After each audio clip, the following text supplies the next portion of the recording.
Рада приветствовать всех любителей вязания. В этом видео хочу показать вам вот такой ажурный узор, который будет великолепно смотреться как самостоятельный, например, как в этой футболке. Также он будет очень красиво выглядеть, если вы свяжете такую ажурную спинку в платье, сарафане или футболке. Раскроется он и в нарядных вещах. Вот такие несложные узоры красиво подчеркивают нарядную вечернюю вещь. Вот так выглядит этот узор с лицевой стороны. Если же вязать от горловины, он будет выглядеть очень похож, немного иначе, но тем не менее очень красиво и похоже. Изнаночная сторона его ровная и гладкая, как у большинства ажурных узоров. Он достаточно эластичный. Это за счет того, что с моей точки зрения именно этот рисунок, этот узор красиво смотрится, когда вяжется на более толстых спицах, нежели идут рекомендации производителя. Этот образец я связала из полухлопковой пряжи, 200 метров в 100 граммах, и спицы я взяла 5,5, то есть достаточно рыхлое вязание, при том, что производитель рекомендует максимальный номер спиц 4,5. Сам узор несложный в исполнении, запоминается практически с первого ряда, подойдет как для начинающих мастеров, так и для опытных. Вот это ажурная красота, такой кружевной получается узор. Камера немножечко искажает его, но вживую он очень красивый, приятный глазу. Итак, рассмотрим схему. Раппорт данного узора составляет 8 петелек в ширину и 16 рядов в высоту. Узор располагается в шахматном порядке, следовательно, вам достаточно запомнить 4 лицевых ряда. Все остальное будет повторяться. Для образца, который я буду провязывать вместе с вами, я взяла хлопковую пряжу. Длина 320 метров в 100 граммах и спицы номер 4.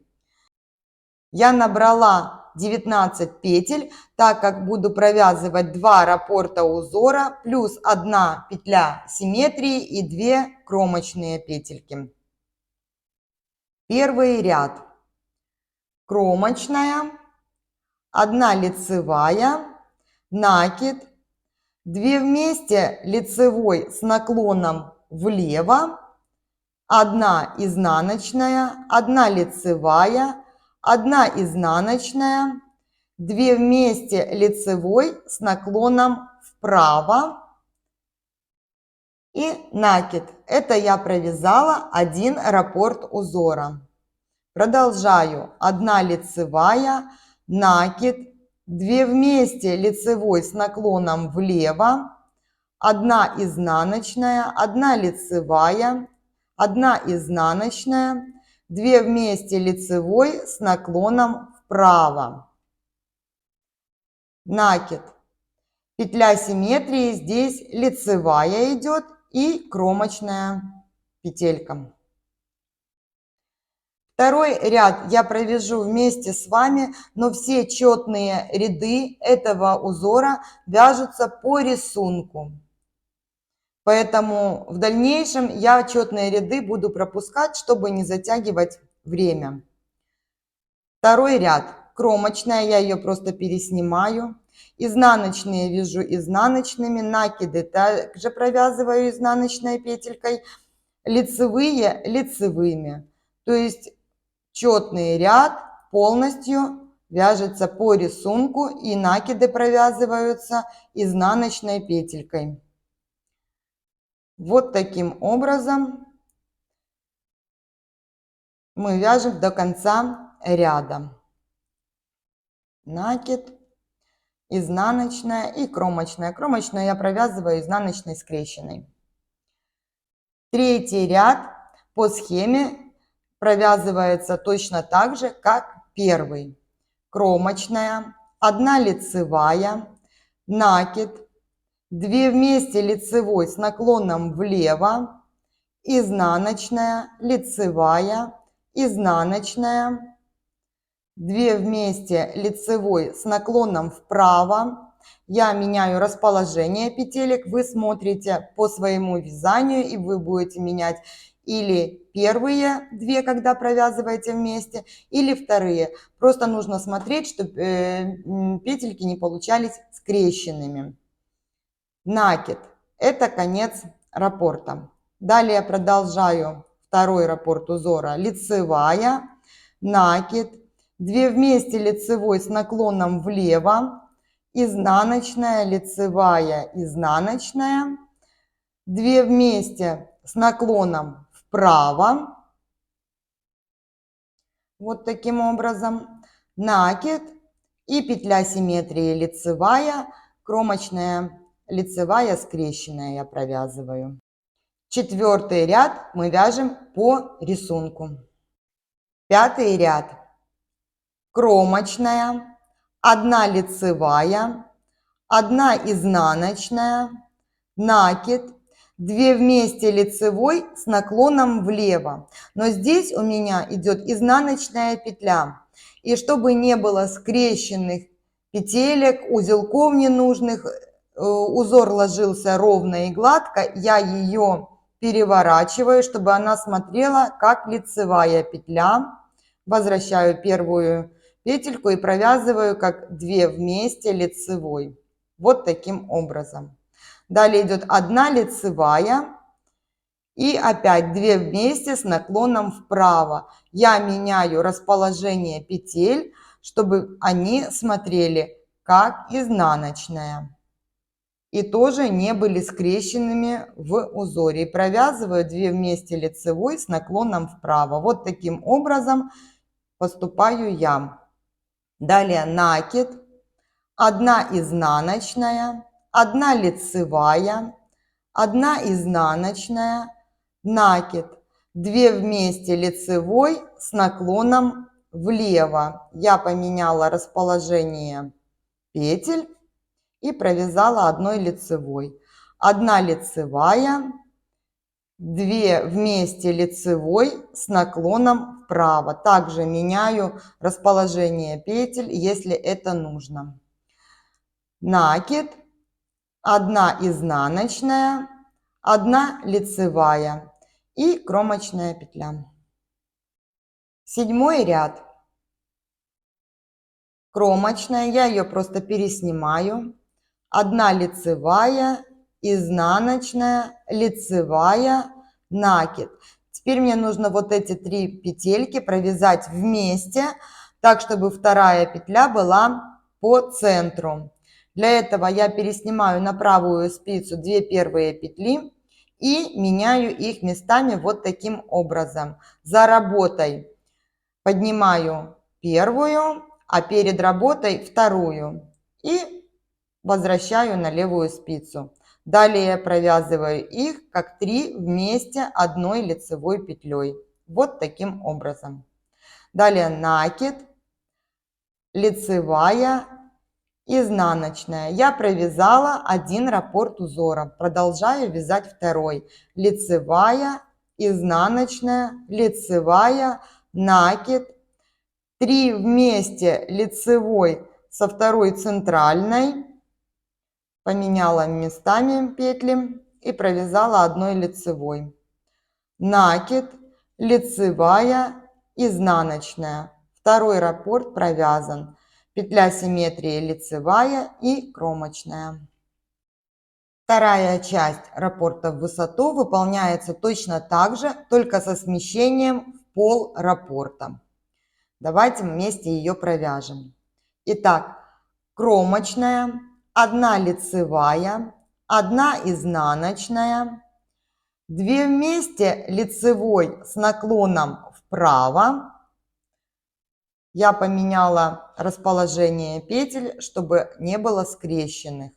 Далее накид, 1 лицевая, накид, 2 вместе лицевой с наклоном влево, изнаночная. Это я провязала 1 раппорт узора. Продолжаю второй вязать.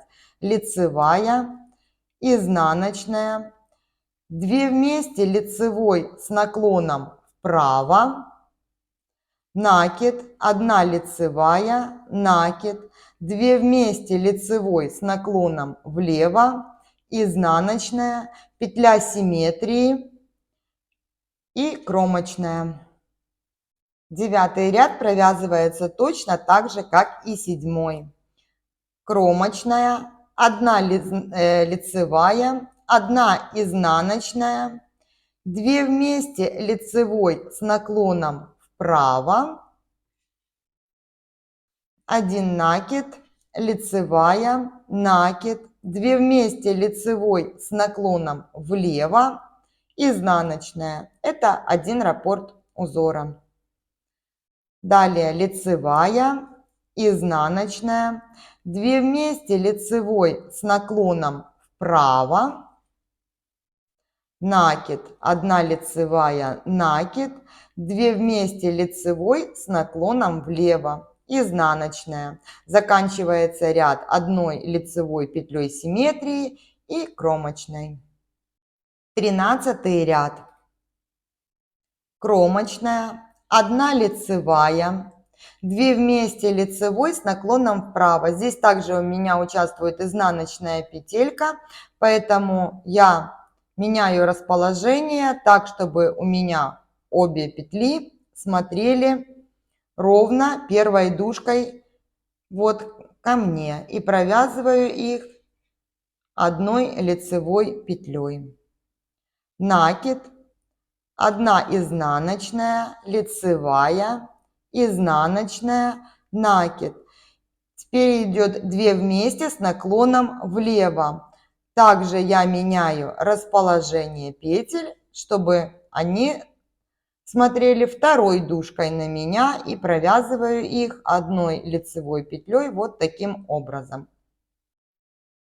Далее 1 лицевая, 2 вместе лицевой с наклоном вправо, накид, изнаночная, лицевая, изнаночная, накид, 2 вместе лицевой с наклоном влево, петля симметрии лицевая и кромочная петля. 15 заключительный лицевой ряд данного узора. Кромочная петля. Далее по схеме идет 3 вместе лицевой. Но так как это начало ряда и у нас нет накида, который будет соответствовать убавлению 3 петли, то в начале ряда и в конце ряда мы будем провязывать по 2 петли вместе. В начале ряда мы провязываем 2 вместе с наклоном вправо. Вот таким образом. И далее вяжем по схеме. Накид, лицевая, изнаночная, лицевая, изнаночная, лицевая, накид. И далее мы провязываем 3 вместе таким же образом, как провязывали в первой половине раппорта узора. Я меняю петли местами вот таким образом. Первая петля у меня будет, вторая, она теперь первая у меня на спице. И провязываю их 1 лицевой. И продолжаю вязание. Накид, лицевая, изнаночная, лицевая, изнаночная, лицевая, накид. И заканчивать ряд я буду тоже не 3, а 2 вместе лицевой с наклоном влево уже. И кромочная петля. Вот мы провязали 2 раппорта этого узора в ширину и 1 в высоту. Но я брала более тонкую ниточку, более тонкую пряжу, чтобы посмотреть и сравнить, как он будет смотреться в более тонком, изящном исполнении. Мне такой вариант тоже понравился, но опять-таки для этой пряжи тоненькой все равно я брала спицу толще, нежели максимально рекомендованная производителем. Но это все дело вкуса, кому как нравится. Кому-то нравятся менее дырявчатые ажуры, поэтому каждый вяжет так, как ему нравится. Надеюсь, вам понравился данный узор и мой мастер-класс. Спасибо, что провели это время со мной. Всем легких петелек и красивых изделий. До встречи на канале.